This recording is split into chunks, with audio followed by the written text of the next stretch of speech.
ஒரு ஆத்திர அவசரத்துக்கு உங்களால பணம் தர முடியாதா? நீ இத்தனை நாள் வேலை செஞ்சதுக்கும் கடன் வாங்கினதுக்கான கணக்கு தான் இது. எதுவுமே ஒத்து போக மாட்டேங்குது.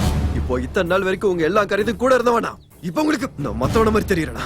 நானும் எல்லாரையும் நம்பிதான் கூடவே வச்சுக்கிட்டு இருக்கேன். ஆனா அதுலயும் ஏமாத்துக்காரங்க இருக்காங்கன்னு எனக்கு இப்பதான்டா புரிய வருது. இப்ப என் உதவி உங்களுக்கு தேவையில்லாம போச்சுல அப்படின்னு நான் சொல்லவே இல்லையடா. நீ என்கிட்ட காசு கேட்ட, முதல்ல இந்த கணக்கை விளக்க முடியும், அதுக்கப்புறமா தரேன்னு நான் சொன்ன, அவ்வளவுதான்.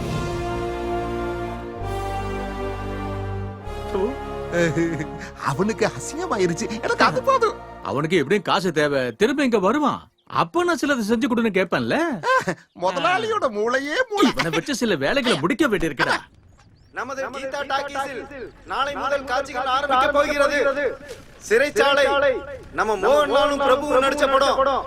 நாளைக்கு காட்சி ஆரம்பமா போகுது. நீங்க யாரும் தவற விடாதீங்க. இந்த படத்துக்கு நம்ம இசைஞானி இளையராஜா பாட்டு அமைச்சிருக்காரு. யாரும் காண தவறாதீங்க.